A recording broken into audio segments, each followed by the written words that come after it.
बीते संडे को ईरान ने इजराइल पर अटैक किया। इजराइल पर ड्रोन और मिसाइलें दागी गईं, लेकिन अब तक किसी बड़े नुकसान की खबर नहीं है। ईरान ने एक इजरायली मिलिट्री फैसिलिटी को नुकसान पहुंचाने का दावा किया।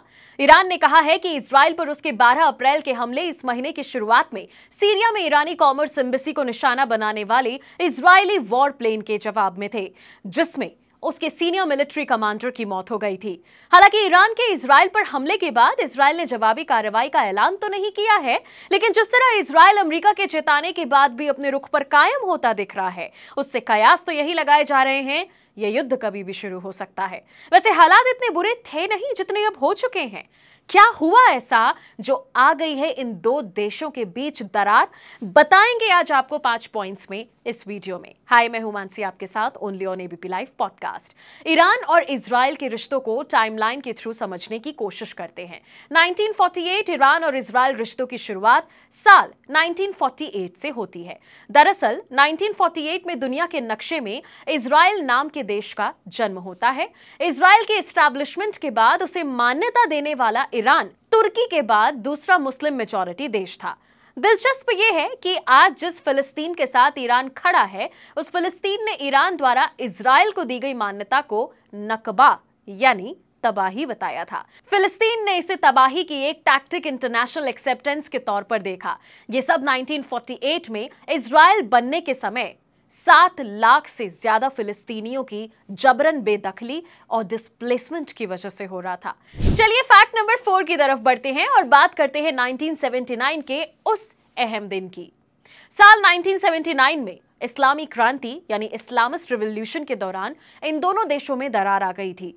ईरान की 1979 में हुई इस्लामी क्रांति ने दोनों देशों के बीच संबंधों में खटास ला दी। शिया उलमा अयातुल्लाह रूहुल्लाह खामेनेई ने ईरान की सत्ता से शाह मोहम्मद रजा पहलवी को बेदखल कर दिया। नई ईरानी सत्ता ने अमेरिका को ईरान में महान शैतान और इजराइल को छोटा शैतान की संज्ञा दे दी। क्रांति के बाद ईरान ने इजराइल के साथ सभी संबंध तोड़ दिए। नागरिक अब यात्रा नहीं कर सकते थे और उड़ान सेवा रद्द कर दी गई।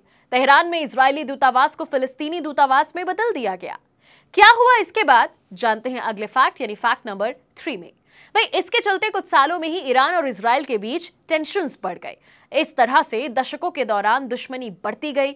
इस बीच दोनों पक्षों ने पूरे एरिया में अपनी पावर और इन्फ्लुएंस को मजबूत करने और बढ़ाने की भी कोशिश की।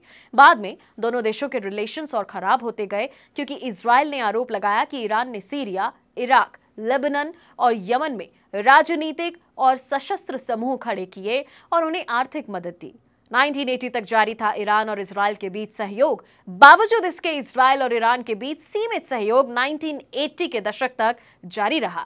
हालांकि इसके बाद में दोनों के बीच दुश्मनी पैदा हुई, क्योंकि ईरान ने सीरिया, इराक, लेबनान और यमन में प्रॉक्सी मिलिशिया और बाकी ग्रुप्स का निर्माण और फाइनेंसिंग किया।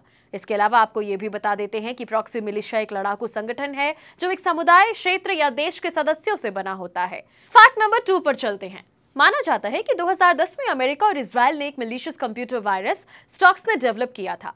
ईरान के नटांज परमाणु स्थल पर यूरेनियम संवर्धन सुविधा पर हमला करने के लिए इस्तेमाल किया गया ये इंडस्ट्रियल मशीनरी पर पहला सार्वजनिक रूप से नोन साइबर अटैक था। इस समर्थन के कारण ही पिछले कुछ महीनों में वाइड स्प्रेड कॉन्फ्लिक्ट की चिंताएं व्यक्त की गई। और अब एक और रीजन बता देते हैं इनके इस कॉन्फ्लिक्ट का। ताजा विवाद 1 अप्रैल को सीरिया में ईरानी दूतावास पर हुए हमले से शुरू हुआ। दरअसल इजराइल का आरोप है कि ईरान लेबनान में हिजबुल्लाह को मिसाइलें और अन्य हथियार भेजने के लिए सीरियाई एरिया का यूज करता है। वहीं इजराइल ने हथियारों की आवाजाही को रोकने के लिए सीरिया में कई हवाले हमले किए हैं। इसी कड़ी में 1 अप्रैल को युद्धक विमानों से सीरिया की राजधानी दमिश्क में ईरानी वाणिज्य दूतावास पर हमला किया गया था। हमले में ईरानी रिवोल्यूशनरी गार्ड्स कॉर्प्स IRGC के अल-कुद्स बल के एक वरिष्ठ कमांडर सहित कम से कम 11 लोगों की मौत हो गई।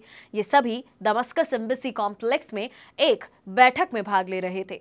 हमले का आरोप इजराइल पर लगाया गया, जिसने इसकी जिम्मेदारी नहीं ली। इसके अलावा ईरान का न्यूक्लियर प्रोग्राम भी इन दोनों देशों के बीच तनाव की अहम वजह है। दरअसल ईरान का मानना है कि इजराइल और अमेरिका ने ईरान के न्यूक्लियर प्रोग्राम के लिए यूरेनियम को प्रॉस्परस करने वाले सेंट्रीफ्यूज को टारगेट किया हुआ है और इसके लिए ही उन्होंने 2000 2000 के दशक की शुरुआत में स्टक्सनेट कंप्यूटर वायरस की शुरुआत की थी। तो ये है कुछ ऐसी वजह हैं जिसकी वजह से हो रहे हैं इन दो देशों में तनाव। आज के लिए इतना ही, मिलेंगे कल with a new topic only on ABP live podcast.